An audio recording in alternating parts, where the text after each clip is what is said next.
Good afternoon, and welcome to Applied Digital's fiscal second quarter 2025 conference call. My name is Julian, and I'll be your operator for today.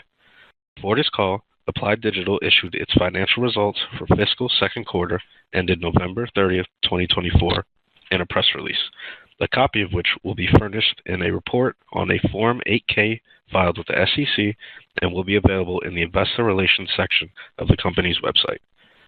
Joining us on today's call are Applied Digital's Chairman and CEO, Wes Cummins, and CFO, Saidal Mahmood. Following their remarks, we will open the call for questions. Before we begin, Matt Glover from Gateway Group will make a brief introductory statement. Mr. Glover, you may begin. Thank you, Julian. Good afternoon, everyone, and welcome to Applied Digital's fiscal second quarter 2025 conference call. Before management begins formal remarks, we would like to remind everyone that some statements we're making today may be considered forward-looking statements under securities laws and involve a number of risks and uncertainties. As a result, we caution you that a number of factors, many of which are beyond our control, could cause actual results and events to differ materially from those described in the forward-looking statements. For more detailed risks, uncertainties, and assumptions relating to our forward-looking statements, please see the disclosures in our earnings release and public filings made with the Securities and Exchange Commission, or SEC. We disclaim any obligation or any undertaking to update forward-looking statements to reflect circumstances or events that occur after the date of the forward-looking statements are made, except as required by law. We also discuss non-GAAP financial metrics and encourage you to carefully read our disclosures and the reconciliation tables to the applicable GAAP measures in our earnings release as you consider these metrics. We refer you to our filings with the SEC for detailed disclosures and descriptions of our business, uncertainties, and other variable circumstances, including, but not limited to, risks and uncertainties identified under the caption Risk Factors in our annual report on Form 10-K and our quarterly report on Form 10-Q. You may get Applied Digital's SEC filings for free by visiting the SEC website at www.sec.gov. I would also like to remind everyone that this call is being recorded and will be made available for replay via a link in the Investor Relations section of Applied Digital's website. Now I'd like to turn the call over to Applied Digital's Chairman and CEO, Wes Cummins. Wes? Thanks, Matt, and good afternoon, everyone. Thank you for joining our fiscal second quarter 2025 conference call. I want to start by expressing gratitude to our employees for their continued hard work and service in supporting our mission of providing purpose-built infrastructure to the rapidly growing high-performance computing industry. Before turning the call over to our CFO, Saidal Mahmood, for a detailed review of our financial results, I'd like to share some recent developments across our businesses. Starting with our data center hosting business, we currently have 286 megawatts of data center capacity for our cryptocurrency clients across 2 fully contracted locations in North Dakota, which are operating at full capacity. As many of you know, Bitcoin recently hit $100,000, and the demand for our services in this sector remains robust. Next, let's discuss our cloud services business, which provides high-performance computing power for AI applications. This segment continues to experience growth as we fulfill our existing contracts and explore new opportunities in our pipeline. As of the end of the second quarter, we had 6 clusters online. We are currently evaluating numerous opportunities in this area as we see how next-generation GPUs come to market. In our HPC hosting segment, we continue construction of our 400-megawatt campus in Ellendale, North Dakota. In December, we reached a major milestone with the successful energization of the main substation transformer. Additionally, I'm very pleased to announce that we won the DCD Community Impact Award for our Ellendale Community and Economic Development Initiative. Through the Our Wish program, we are addressing housing shortages and supporting workforce growth in Ellendale, North Dakota. This is a significant accomplishment for an emerging firm like ours in the data center space, as we were finalists alongside established companies from around the globe, such as Google, NTT Data from India, and Telehouse Europe, based in London. Let's now turn to the topic that's on everyone's mind, the lease of our campus in Ellendale, North Dakota. Over the past year, we've learned that the hyperscaler contract process is extremely thorough. While we cannot control their speed, we are focusing on what we can control, completing the construction of our 100-megawatt data center on time and within budget. I strongly believe that our Ellendale campus is a valuable asset with 100 megawatts of critical IT load available in 2025. We believe it is in our shareholders' best interest to continue managing what we can and avoid speculating on an exact date. While the process has been long, One of the major benefits of undergoing such a significant diligence process is that we have been engaged with some of the largest finance and investment partners in the world. Today, I'm excited to share that we've agreed to form a strategic partnership with Macquarie Asset Management. Macquarie Asset Management, the asset management division of Macquarie Group, is a global financial services organization operating in 34 markets with over 20,000 employees. They have been recognized as one of the largest infrastructure investors in the world for the past 12 years, raising over $80 billion in capital last year alone. Macquarie brings extensive experience in infrastructure investments and data centers. They will leverage their infrastructure investing and development expertise along with their growing digital ecosystem capabilities to complement Applied Digital's expertise in delivering and servicing data center infrastructure solutions for enterprise and hyperscale companies. The partnership will include a $5 billion perpetual preferred equity financing facility. This facility will allocate up to $900 million to the company's Ellendale high-performance computing data center campus and give Macquarie the right of first refusal to invest up to an additional $4.1 billion across Applied Digital's future HPC data center pipeline. The investment will take the form of a perpetual preferred and a 15% common equity interest in Applied Digital's HPC business segment.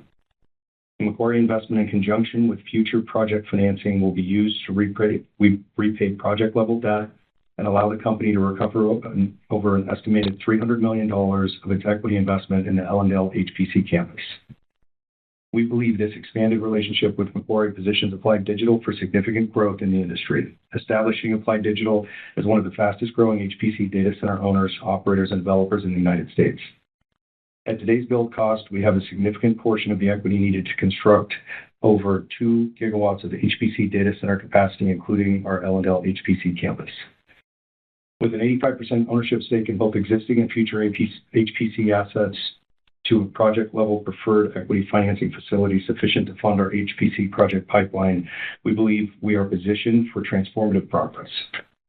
We're excited to have Macquarie support as we establish ourselves as a leader in the Tier 3 data center infrastructure sector while continuing to develop and operate large-scale, state-of-the-art data centers for world-class customers at the forefront of the AI revolution. In summary, we're encouraged by the positive trends we're witnessing across our business and remain confident in our growth trajectory. With that, I will now turn the call over to our CFO, Saidal Mohmand, to walk you through our financials and provide an update on guidance. Saidal? Thanks, Wes, and good afternoon, everyone. It has been an active few months for our finance and accounting teams, and I am delighted to lead the department as the new CFO. Let me begin by highlighting some of our recent financial announcements, followed by a detailed overview of the quarter. In November, we completed a $450 million, 2.75% convertible senior note offering due 2030, which included $84 million allocated for share repurchases. In December, we announced a $150 million senior secured debt financing facility with Macquarie Equipment Capital and simultaneously repaid our senior credit facility with Citigroup. This allowed us to remove encumbrances on assets as well as the parent guarantee. Today, we announced the strategic partnership with Macquarie Asset Management for a $5 billion perpetual preferred equity financing facility. Now let's turn to the quarter. Revenues for the fiscal second quarter of 2025 were $63.9 million, up 51% over the prior comparable period. This increase was primarily driven by the continued growth of our cloud services business due to the deployment of additional GPU clusters.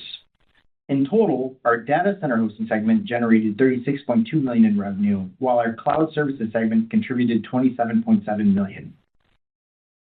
Cost of revenues increased $22.6 million to $52.4 million from the prior comparable period, primarily driven by the growth in the business as more facilities were energized and additional services were provided to customers. SG&A expense increased $9.5 million to $29.8 million, also driven by growth in the business as more facilities were energized and additional services were provided. This quarter, our depreciation and amortization expense increased to $26.4 million compared to $13.4 million in the same period of 2024. Of this amount, $21.7 million was attributable to D&A in our cloud segment.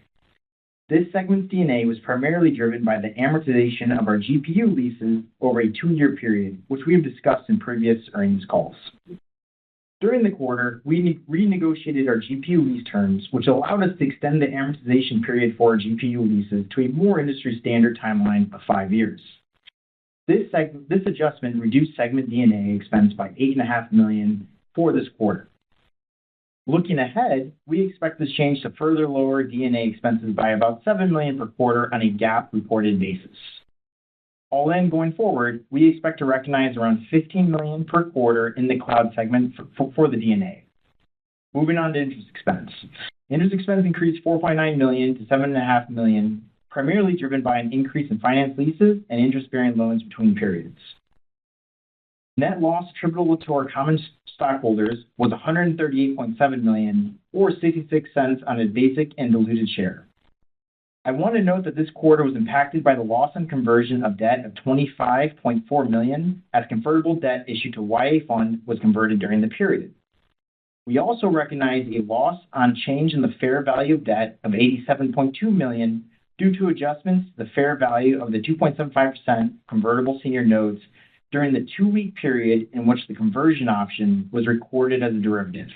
This was prior to us receiving shareholder approval at the annual meeting on November 20th, 2024, to increase our authorized share count. The adjusted net loss was $12.6 million, or 6 cents per share. Adjusted EBITDA increased 93% to $21.4 million as well. Moving to our balance sheet. We ended the fiscal second quarter with $314.6 million of cash equivalents, and restricted cash, along with $479.6 million in debt. With that, I'll turn over the call to Wes for closing remarks. Thank you, Seidal. The rapid expansion of hyperscale data centers driven by growing demand for AI capabilities is presenting significant challenges to the electricity availability in the U.S. According to a recent Morgan Stanley report, there could be a shortfall of approximately 36 gigawatts in power available for U.S. data centers by 2028. Addressing this issue is not straightforward, as adding new capacity requires lengthy planning, regulatory approvals, and the development of new generation and transmission infrastructure, processes that can span years or even decades. Based on these dynamics, we believe that much of the U.S.'s currently available excess power could be under contract within the next few years. Applied Digital was one of the first companies to recognize this growing demand for power in data centers. Anticipating these needs, we began construction of our facilities before the market fully grasped the shifting demand landscape. As a result, we believe we are well positioned to capitalize on these trends. Our strategy has been further validated over the past year by securing strategic investments from SIM Group, NVIDIA, and now Macquarie Asset Management. These investments not only validate our vision and approach, but also lower our cost of capital and accelerate the development of our pipeline, transforming it into a highly valuable asset for our shareholders. Our vision is to establish a platform for building and operating multiple HPC data centers. We're proud of the significant progress achieved this quarter and look forward to sharing further updates as the year unfolds. We welcome your questions at this time. Operator? Thank you. We will now be conducting a question and answer session. If you would like to ask a question, please press star 1 on your telephone keypad. A confirmation tone will indicate your line is in the question queue. You may press star 2 to remove yourself from the queue. For participants using speaker equipment, it may be necessary to pick up the handset before pressing the star keys. One moment while we poll for questions.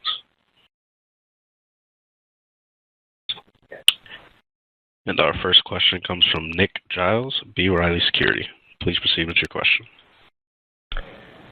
Thank you very much, operator. Wes and team, congratulations on today's announcement. In the release, you noted late-stage discussions with multiple hyperscalers. And I was wondering, can you provide any color on where due diligence processes stand with the other potential hyperscalers at this point? My next question is, would there come a point where you would re-enter exclusivity with any of these counterparties? Thank you very much. Hey, Nick, thanks for the question. So I think we disclosed in either October or November, that we had the exclusivity with the first potential customer had expired. We opened up the site for additional customers to look. Those are in varying stages of progress, but once it's been done once, everything is prepared for easy access on when you're doing the diligence around, technicals, the design, fiber, power, all of those things. So it's much more accelerated, progression of those. And does that answer your question? That does. That's very helpful. Maybe just a follow-up one on the Macquarie investment. How long had you been looking at similar deals, and to what extent did terms improve over that timeline? Thank you very much. So we started this process last year. It's been probably 7 months. We looked at multiple proposals, and I think as the market developed and the year moved on, and the progress that we've made at our site, we I think signed the best terms, and I'm very happy with the outcome on the terms we did with this structure with Macquarie. But we did do a full process to make sure that we were getting the best partner and the best terms. Appreciate all the color. Continue. Best of luck. Thanks, Nick. Thank you. And our next question comes from Rob Brown, Lake Street Capital. Good afternoon. Just a little further on the hyperscaler discussions. I know you can't exactly predict, but are they kind of moving forward? You're working through final details, or are there kind of roadblocks that you've run into? Just some sense of maybe where it's at and what's left to go. Hey, Rob, thanks. What I would say about it, I think the best way to frame this is, the experience we have had thus far, again, very thorough process. We've done great, like it's from a design, technical perspective, fiber, the work we've done there and what's going into that site, specifically in Allendale, power, all of that has been great, and made a huge amount of progress on that. I think with the announcement today, we're hitting really one of the last piece of the puzzle for us, which is, I think I've communicated this before. While we have this, I think the demand for this capacity, again, I don't know of anything of this scale available in 2025 is going to allow us to break into full stack development and operations in the hyperscale market. But the last piece here is, we're new entrant, we're a first-time supplier to any of these hyperscalers, and the financial backing from a very well-known partner with a lot of capital, I think is really helpful in checking the box for the last hurdle we need to get over. But I'm really optimistic about finalizing a lease on that facility and then moving on to the next one. Okay, got it. And then, with this funding, are there, I guess, the next facilities and the funding backing for, I guess, an additional $4 billion plus? How does that kind of open up the marketplace? How does that accelerate maybe some of these other discussions you're having? Again, I think just the backing in general, right? There's the full amount of due diligence. There's a reason that we both wanted to enter into this partnership. We have a great power pipeline. We have a great data center development team, a great ops team. And so as we finalize this first, we have a significant amount of 2026 power available. That's the next step as far as marketing across 3 different locations. And what this really does for us, Rob, and I think this is really important, is it funds I've talked about this for, I think, our last 2 or 3 earnings calls. We really needed to move financing and funding down to the asset level. This is an asset-heavy business, a CapEx-heavy business, and this is a huge step in moving that down to the asset level. So every time we start a new campus, every time we get a new contract, there's not the question mark of where do you get the equity, how much dilution comes at the public company. It just lays a very clear roadmap between the equity commitment and then project finance on the debt side that will be layered on top of that to allow us to go out and build, as we said in the prepared remarks, over 2 gigawatts of the pipeline, which is what we have in the near term, 25, 26, 27 pipeline to go and build out. But I think the important part here is it provides a very clear roadmap of how we plan to finance that. Okay, great. Thank you. I'll turn it over. Thank you. Our next question comes from Darren Aftahi, Roth Capital Partners.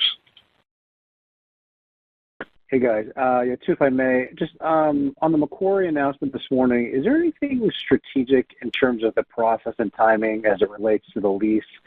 And then I know you guys already hit this, the multiple hyperscalers and the PR.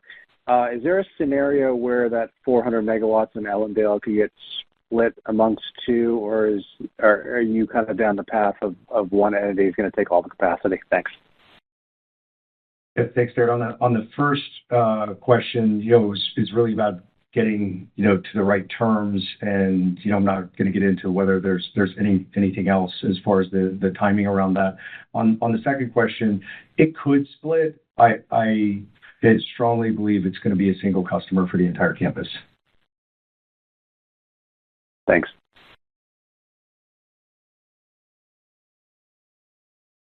Thank you.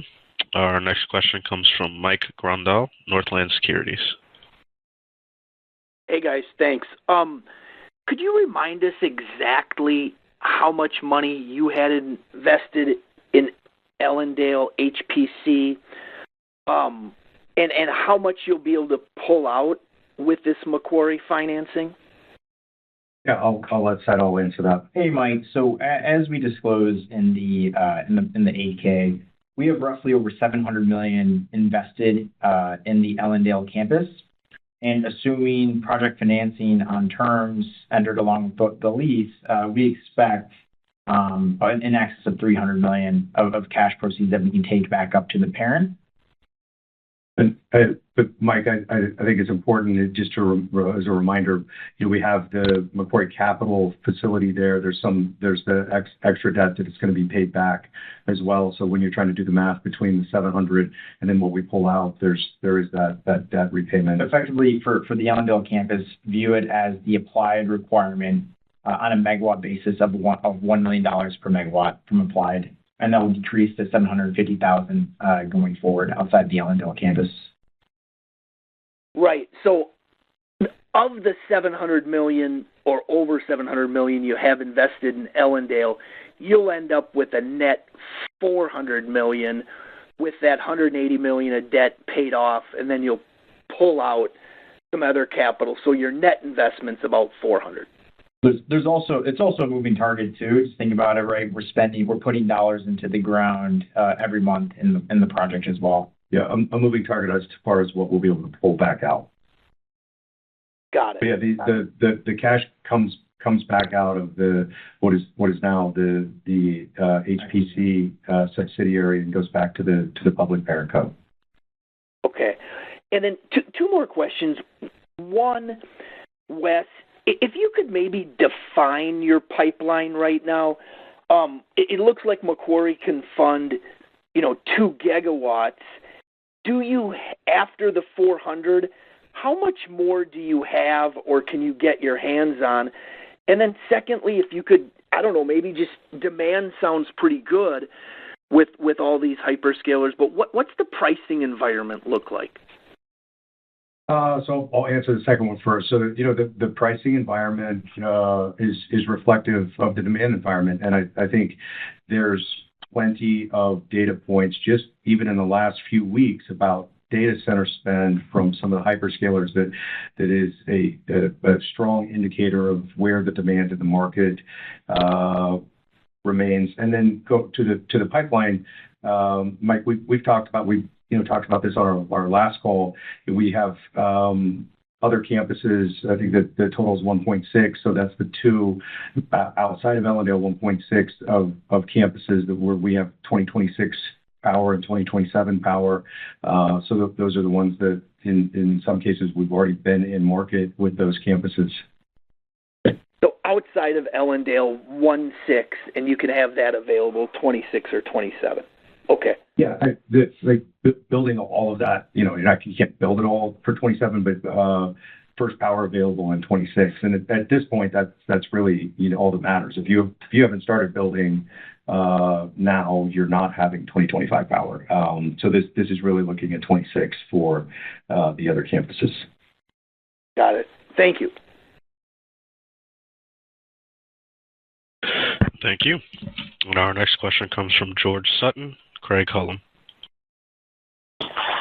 Thank you, and congratulations on the Macquarie deal today. So I'm curious, Wes, I understand timing is challenging to predict, but in the facility, it looks like there is a February 15th, 2025 lease signing date that is necessary for this.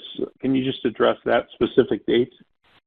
Yeah. So thanks, George. But the Feb 2015 is not a lease signing date. I'll have to go back and look, but I think that outside date is maybe in June. But the Feb 15 is for completion of some other items, but it's not a lease signature date. And just so we can define this for everybody, my belief is, and correct me if I'm wrong, this is effectively the infrastructure equity component going forward. So you would go get a traditional construction loan financing for a large percentage. Underneath that would be the infrastructure equity that is a fairly significant portion of the rest of that. That's what this represents, correct? That's exactly it. So I think, important to delineate here between the equity component, which is what this deal is, and then the debt component, which is, project finance that then, in the future flips into an ABS or another debt instrument. So, if you want to look at total capital, that would be available when you match that equity with debt, right, there's a big multiplier effect there. Understand.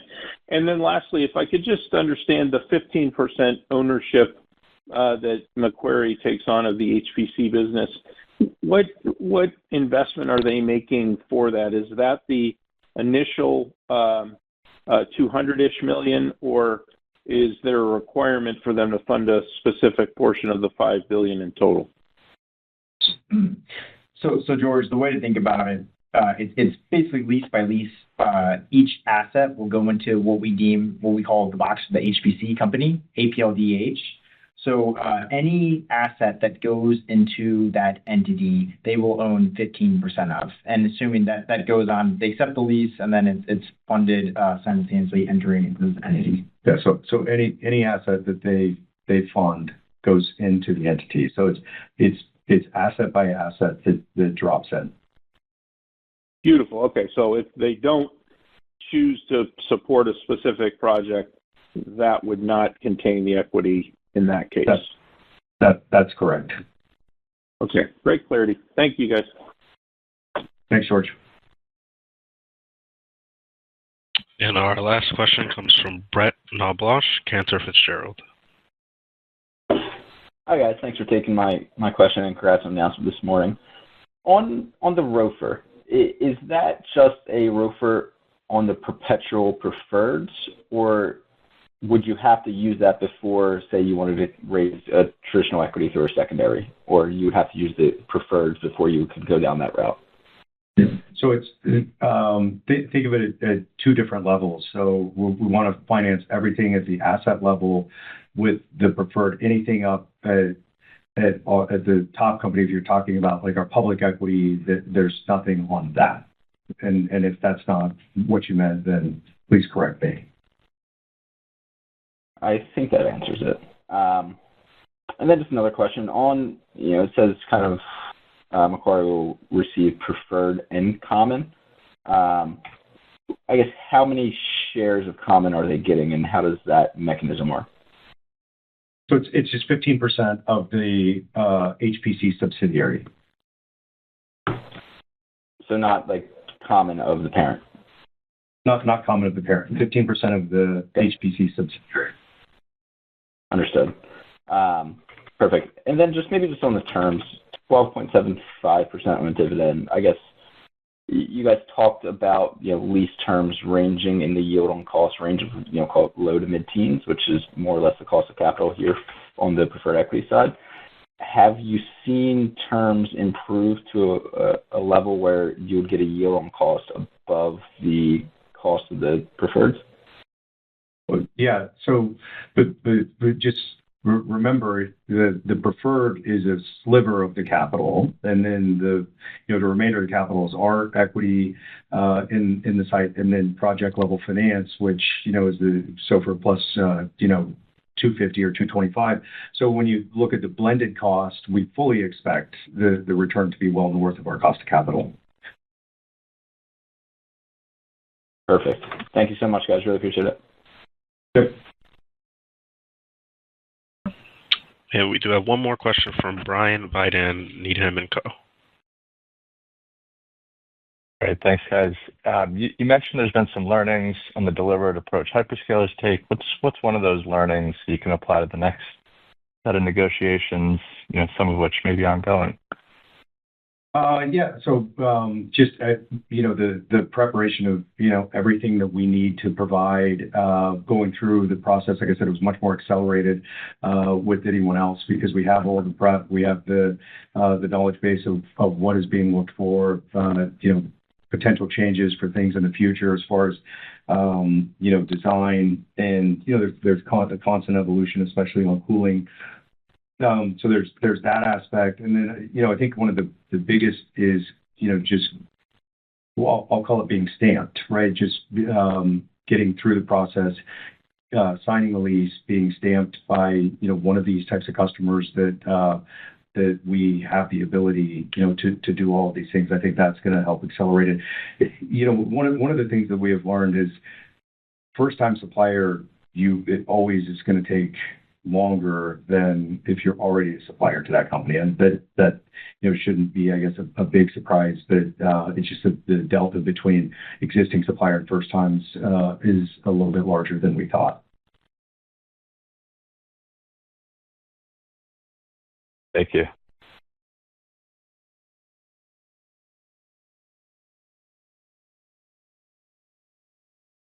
Thank you.